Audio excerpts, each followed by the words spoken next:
우리가 꿈꾸는 공동체라는 말씀의 제목으로 함께 말씀 나누겠습니다. 우리가 꿈꾸는 공동체.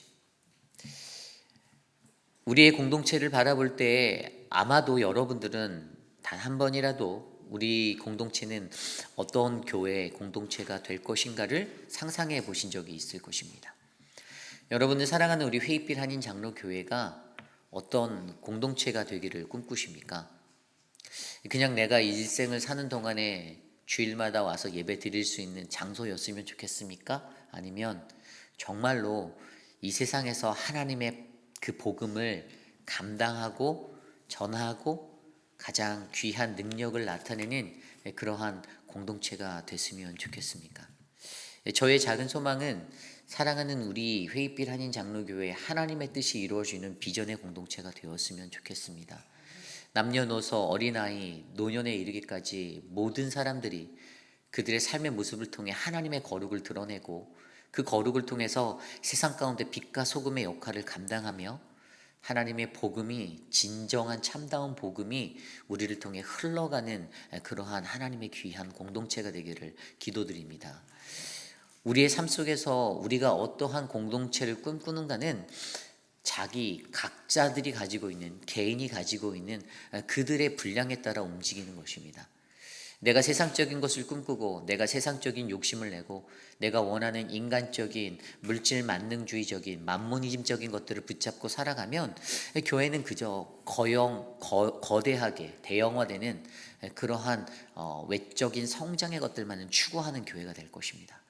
그러나 우리 안에 우리가 늘 예수를 바라보고 십자가를 바라보고 그리스도 안에서 주 안에서 내가 그러한 그리스도인이 되고 그 공동체를 꿈꾸면 우리의 공동체는 주 안에서 in Christ 예수님과 함께 동행하는 아름다운 공동체가 될 줄 믿습니다.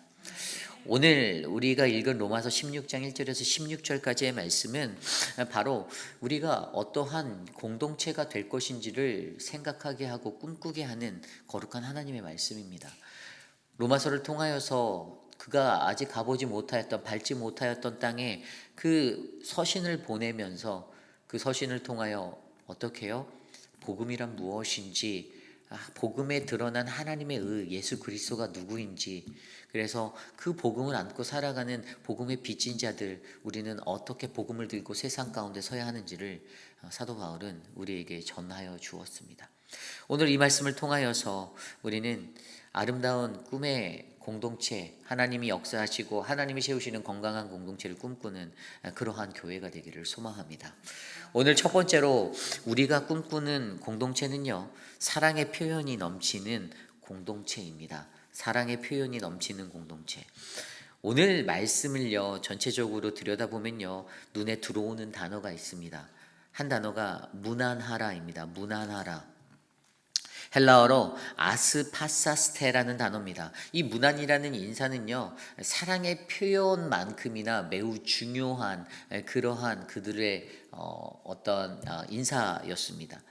사람들 특별히 이 고대에 있었던 초대교회의 풍습 중에 하나가 서로에게 이 사랑의 문안을 하는 것 어떤 것으로 했을까요? 입맞춤이라는 것으로 했어요. 입맞춤으로. 그들이 만나면 동성끼리 서로 입맞춤하며 이것이 그들에게는 사랑의 표현이 되었습니다.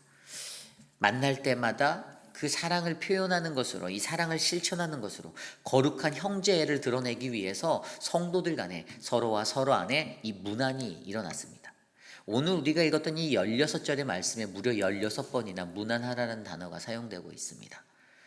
왜 이 사도 바울이 자신을 그 소식을 전할 그 로마서를 들고 나가게 할 이 사람 베베라는 사람을 통해서 이것을 보내면서 왜 그들에게 문안하라고 하였을까? 그것은 바로 그가 나아가서 만나야 하는 그 26명 그리고 그 외에 수많은 성도들에게 가장 기초적인 하나님의 거룩한 공동체의 사람으로서 백성으로서 서로가 친밀감을 가지고 살아가야 하는 공동체임을 잊지 않게 하기 위해서 이 사랑의 표현 문안을 놓치지 않게 하였던 것입니다. 여러분 누군가를 만나서 우리가 문안하고 인사할 때 그것은 그들 간의 친밀감의 표현입니다. 겉으로 드러나는 가식적인 표현이 아닙니다. 이것은 내가 저 사람을 알고 저 사람과 긴밀한 관계에 있고 친밀함 가운데 놓여져 있다라는 표시로 사용되게 됩니다. 성경에서는 그렇다면 이러한 친밀함의 표현에 대해서 어떻게 설명하였을까요? 제가 앞서 말씀드린 대로 그들은 초대교회 풍습으로 입맞춤을 가지고 있었다라고 하는데 성경 속에 드러난 입맞춤의 이야기들을 한번 생각해 보았으면 좋겠습니다. 우리가 잘 알고 있는 입맞춤엔 어떤 입맞춤이 있습니까? 가룟 유다의 입맞춤이 가장 먼저 떠오르지요. 가룟 유다의 입맞춤은 배신의 아이콘입니다. 같은 입맞춤이라고 해서 친밀함을 나타내는 입맞춤도 있지만 거짓으로 그 친밀함을 가장하여 그를 팔아넘기려고 하였던 배신의 모습도 있었다라는 것입니다. 우리가 잘 알고 있는 그 가룟 유다의 그 입맞춤, 이 입맞춤이 유대인들에게는 어떤 표식이 되었을까요? 주다스 키스라는 이 유다의 입맞춤은요, 그들에게는 일상적으로 현실에서 자신에게 친한 척을 하다가 갑자기 그의 등 뒤에서 칼을 꽂는 배신자를 나타낼 때 쓰는 어떤 관용구로 이제 널리 전파되었습니다. 그들의 일상 가운데 주다스 키스라는 것은 그냥 그러한 의미가 되었어요. 아, 배신자구나. 뒤에서 친한 척 하다가 뒤에서 칼을 꽂는 사람이구나 라는 생각을 주었다라는 것입니다. 유대인들에게 이 생각이 자리 잡혀 있어요. 그리고 결국에 가룟 유다의 이 입맞춤은 어떻게 되었습니까? 물론 하나님의 계획대로 예수 그리스도를 십자가로 인도하는 마지막 어떠한 한 퍼즐을 맞추는 장면이 되었지만 실질적으로는 그를 통하여서 믿는 그리스도인들 서로의 안에 친밀한 자들 안에서도 서로의 관계가 배신할 수 있는 관계가 될 수 있다라는 경각심을 우리에게 알려준다는 것입니다. 그렇지만 이것이 다가 아니죠. 성경 속에서 말하는 입맞춤이 이게 다가 아니었습니다. 우리가 잘 알고 있는 누가복음 7장에 나오는 한 여인의 입맞춤이 있습니다. 그 한 여인이 어떻게 됩니까? 예수님께 찾아와 그의 발에 엎드리고 어떻게 해요? 향유 옥합을 깨뜨려 자신의 머리털로 그것을 닦아드리고 그의 발에 입맞추었던 이야기를 우리는 기억합니다. 자신의 모든 것을 다해서 나아갔을 때 그는 그것을 다해서 예수님의 발을 씻겨드리고 그렇게 하였던 것. 그때 그 장면을 목격하였던 시몬이 아니 이게 도대체 무슨 일이냐라고 그렇게 대응하였을 때 예수님이 그에게 던졌던 질문은 이러한 예화를 통해서 던져줍니다.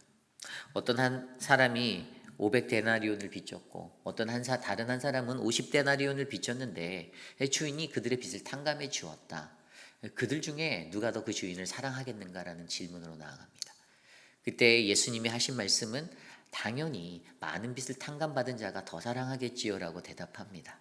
그리고 예수님께서 그에게 내 말이 옳다라고 말하며 자신이 이 집에 들어왔을 때 나에게 그 누구도 내 발을 씻길 물도 내어주지 않았고 허그해주지도 않고 입맞춤도 해주지 않았는데 저 여인은 나에게 달려와서 이렇게 했다라고 설명합니다. 여기에서 우리가 이해하는 가장 큰 이 사랑의 표현, 우리는 바로 아낌없이 나의 것을 다해 나아가는 진정한 사랑의 표현이 믿는 공동체 안에 필요하다는 것을 느끼게 합니다. 겉으로 형식적으로 이루어지는 사랑의 표현이 아니라 우리가 마음과 마음을 다해서 나아가는 사랑의 표현으로서 서로에게 무난할 때에 그 공동체는 더욱더 건강하고 아름다운 하나님의 꿈이 이루어지는 그러한 공동체가 될 수 있다는 것입니다. 그 핵심이 바로 주 안에서예요. 그리스도 안에서. 오늘 말씀들의 3절 이후에 누구에게 무난하라 할 때 그리스도 안에서, 주 안에서, 그리스도 안에서, 주 안에서 계속 반복되어지고 있는 그 말씀을 바라보게 합니다. 우리가 사랑의 인사를 나누고 사랑의 표현을 할 때 인간적인 인사가 아니라 주 안에서 안부하고 인사하는 그 평화가 우리 안에 넘치기를 소망합니다. In Christ라는 주님 안에서 거하지 않는 인사로 안녕하세요 하고 지나가는 정말 영혼이 0.1%도 흘러 넘치지 않는 그냥 영혼 없는 인사를 하는 것이 아니라 주님 안에서 반갑습니다. 만나서 반갑습니다. 당신을 만나서 기쁩니다. 행복합니다라는 그 교제함의 인사가 우리 공동체 안에 넘쳐나기를 원합니다. 저 사람은 내가 말도 섞기 싫은데 그럼 피해 가야지. 인사도 안 하고 고개 돌리고 다른 사람하고 얘기하고 지나가는, 의도적으로 그렇게 하시는 분은 우리 교회는 다행히 없겠지만 예전에 다녔던 교회들은 그런 분들이 계십니다. 마주하기 싫은 사람 있으면 딱 마주치는 자리에서 바로 돌이켜서 이렇게 돌아가더라고요. 그런 분들이 계세요. 그런 공동체가 아닌 그냥 멀리서부터 반가워서 두 팔을 흔들며 그냥 기쁨으로 얼싸안을 수 있는, 저는 그러한 사랑 넘치는 공동체가 우리 회빛 한인 장로교회가 되기를 간절히 소망합니다.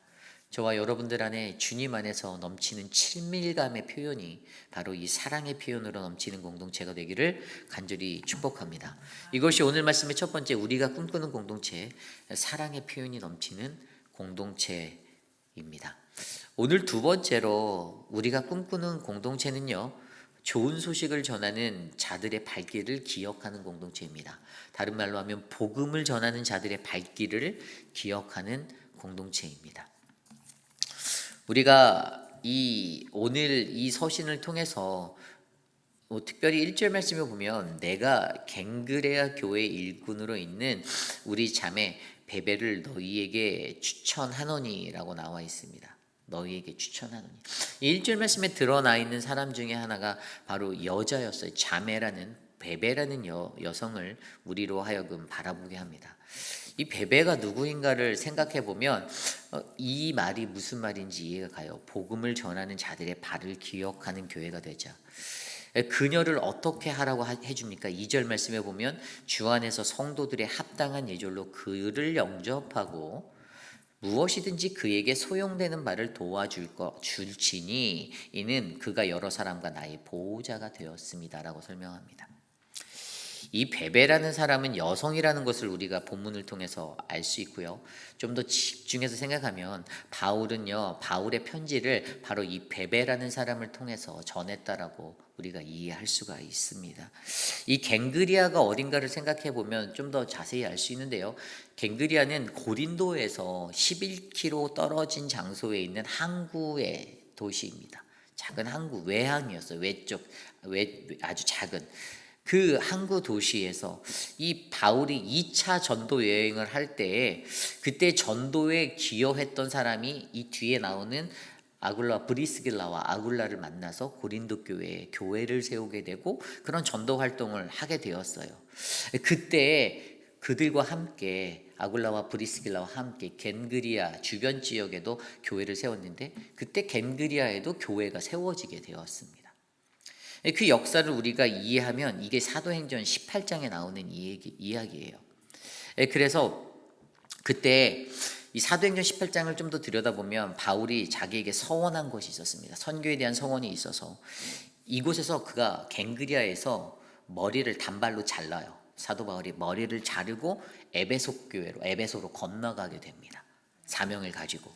에베소는 그때 당시 이름으로 수리아라고 부르잖아요. 그래서 바울과 신앙적인 동역자로 있었던 이 베베를 오늘 그들에게 이제 파송하는 이야기가 오늘 나오고 있는 거예요. 어쨌든 그때 그곳에서 그렇게 만났던 갱그리아 교회의 사람 베베를 오늘 그들에게 보내면서 자기가 가보지 못한 로마로 보내면서 어떻게 했을까요? 그냥 보내지 않았죠.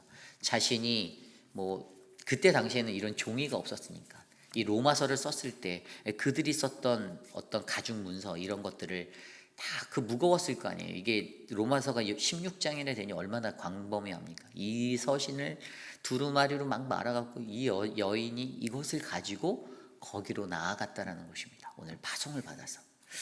그러한 의미에서 어떻게 해요? 로마서가 쓰여지기까지 있어서 베베의 역할은 매우 중요했어요. 전달자의 역할을 했던 사람이에요. 더욱이나 오늘 그가 설명한 대로 마지막 2절 후반부에 뭐라고 나와 있습니다. 그는 여러 사람과 나의 보호자가 되었다. 그가 사역함에 있어서 공급자, 책임자 역할을 맡았던 역할을 했어요. 아마 그가 어느 정도 부를 가지고 있었던 여인이었던 것 같아요. 그래서 그를 통해서 바울이 경제적으로 선교를 하는 것에 있어서 지원을 받고 도움을 받았던 그러한 사람이었습니다. 결국에 그녀를 보내며 로마로 보내며 그냥 보내는 것이 아니라 이 로마서라는 서신을 들려서 보내는데 그녀를 환대해 달라라고 요청하고 있는 것입니다. 왜죠? 바로 그녀가 하나님의 복음을 들고 나아가는 전달자의 역할을 감당했기 때문입니다. 우리가 앞서 로마서 말씀에서 여러분들 기억나십니까? 아름다운 소식을 전하는 그 자들의 발길이 아름답다라고 했던 그 구절 기억나시나요? 그 구절처럼 사실 이 복음을 들고 나가는 자들, 하나님의 복음을 들고 살아가는 모든 사람들, 저를 포함한 여러분 모든 이들의 발걸음이 아름다운데, 아름다운 건강한 교회 공동체는 이것을 기억해야 한다는 것입니다. 그 발길이 어떻게 흘러 들어왔고 나에게 왔는지, 우리 공동체가, 우리 교회가 어떻게 이곳에서 교회를 이루게 되었고, 어떻게 우리가 그 복음의 능력 가운데서 오늘까지 버티고 살아내고 있는지를 우리가 기억해야 한다는 것입니다. 그러므로 복음을 전하는 자들의 발길을 기억하는 공동체가, 저는 사랑하는 우리 회입길 한인 장로교회가 되기를 소망합니다. 우리가 어떤 교회가 될 것인가? 믿음의 선배들, 믿음의 선조들의 그 복음의 발걸음들을 잊지 마시기를 부탁드립니다. 저도 제 이전에 이곳을 지나가셨던 믿음의 선배 목사들, 우리 회입길 한인 장로교회를 45년 동안 지켜주셨던, 제가 7번째 목사지만 그 전에 이곳을 잠깐이라도 거쳐간 그 목사들, 목회자들의 발걸음을 저도 기억하려 합니다. 그들이 어떠한 모습을 가졌던지, 그들의 헌신으로 오늘 이곳에 저와 여러분들이 예배 드릴 수 있고 우리가 함께 아름다운 하나님의 백성으로 살아갈 수 있는 은혜를 입었음을 기억하시기를 부탁드립니다. 그러므로 오늘 하나님께서 부르신 저와 여러분들을 통해 더 좋은 하나님의 복음을 나누는 그러한 전하는 자들의 발길로 우리 교회를 사용하여 주시기를 소망합니다. 이것이 오늘 말씀의 두 번째, 우리가 꿈꾸는 공동체는요, 복음을 전하는 자들의 발을 기억하는 공동체여야 합니다. 오늘 마지막으로 우리가 꿈꾸는 공동체는요, 다양함의 일치를 바라보는 공동체가 되어야 합니다. 다양함의 일치를 바라보는 공동체가 되어야 합니다. 오늘 말씀 3절 이후의 말씀을 보면요, 너희는 그리스도 예수 안에서 나의 동역자들인, 이 동역자로 표현된 26명의 명단, 이름이 나옵니다.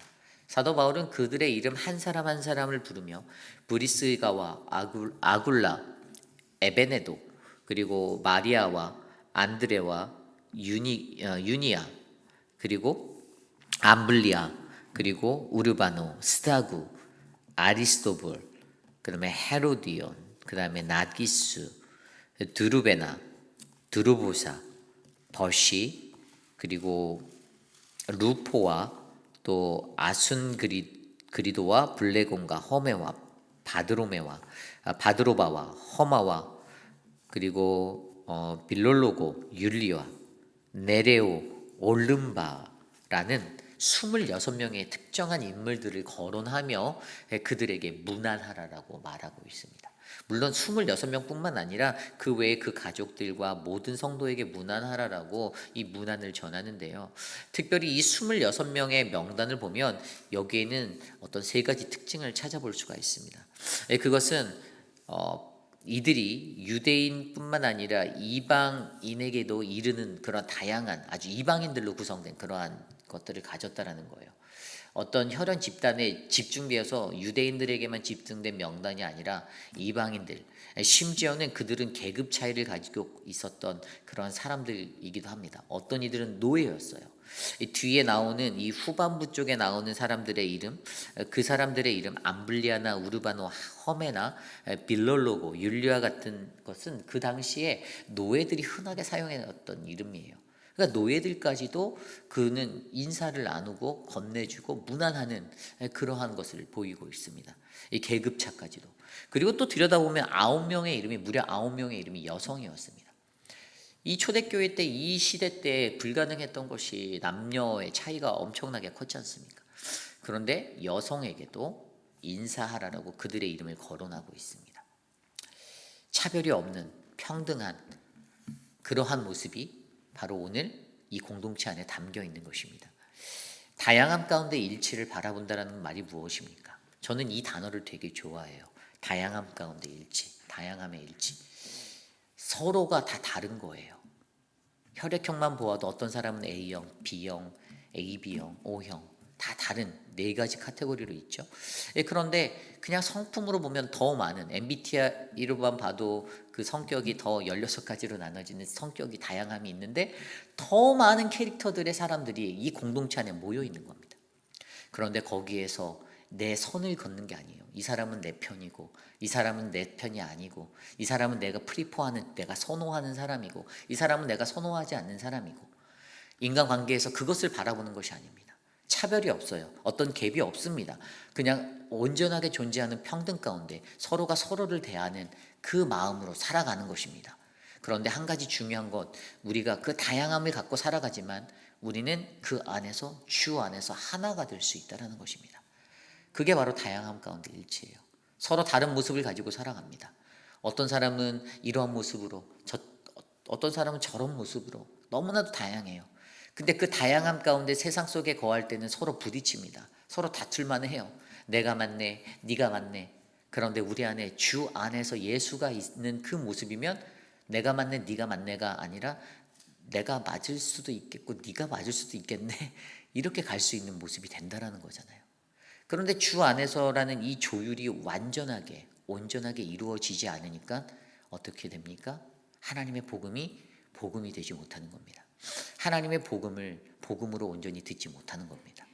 복음이 제대로 이해가 되지 않으니까 이 참다운 다양함의 일치가 일어나지 않는 겁니다.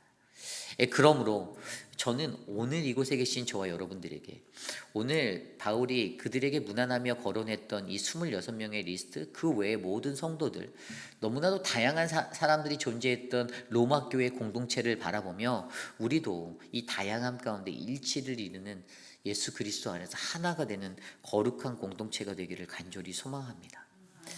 우리의 공동체가 어떠한 공동체인지 고민해 보십시오. 우리의 공동체는 정말 다양함 가운데 일치를 이루고 있나? 그 일치, 연합됨을 이룰 수 있는 예수 그리스도가 우리 안에 있나? 오늘 시대를 살아가는 저와 여러분들, 우리 교회의 주인은 바로 하나님이십니다. 그리고 이 교회의 머리 되시는 분은 예수 그리스도이십니다. 우리는 예수 그리스도 때문에 사랑의 표현인 이 문안을 나눌 수 있고요. 우리는 예수 그리스도 때문에 좋은 복음의 소식을 들고 나아갈 수 있는 공동체가 될 수 있는 것입니다. 우리가 단기 선교를 가는 이유도 그냥 우리 교회가 이렇습니다라고 드러내러 가는 게 아니라 우리 안에 있는 예수를 나누기 위해서 가는 거잖아요. 우리 안에 있는 예수로 말미암아 우리는 불가능한 다양함의 일치를 할 수 있다라는 것입니다. 그렇다면 과연 오늘 우리 교회의 모습은 어떻습니까? 로마서를 이제 거의 마쳤어요. 이제 내일이면 로마서가 끝나요. 로마서에서 가장 큰 핵심은 저는 복음이다라고 생각합니다. 그런데 우리가 이 땅에 살면서 여전히 복음을 알지 못하는 것은 복음이 온전히 이해되지 못하기 때문입니다. 내가 들고 살아가는 복음이 아니라 버금이 되어서 살아가기 때문이에요. 우리가 이 복음을 제대로 마주한다면 그 떨림 앞에서 내가 오늘 하루를 어떻게 살아야 하고 내가 하나님의 말씀을 들을 때 어떤 마음으로 이 말씀을 받아야 하고 이 말씀이 사람의 말로 들리는 것이 아니라 하나님의 말씀으로 내 심령 가운데 전달되어져서 우리 공동체가 내가 어떠한 모습으로 이 땅을 감당해내야 하는지를 바르게 바라보시는 우리 모두가 되시기를 소망합니다. 오늘 말씀을 생각하며 함께 기도드리기 원합니다. 하나님은 우리 회빛 하나님 장로교회를 사랑하십니다. 그 어떠한 것보다 하나님은 우리가 예수 안에서 주 안에서 그리스도 안에서 우리가 하나님의 복음을 온전히 깨달아 아름다운 사랑이 흘러넘치고 복음을 늘 전하는 아름다운 발걸음이 되고 발이 되고 또 다양함 가운데도 예수 그리스도 안에서 십자가로 하나 되는 거룩한 공동체를 꿈꾸게 하십니다. 이 거룩한 공동체를 꿈꾸며 함께 기도드리겠습니다. 하나님 도와주십시오.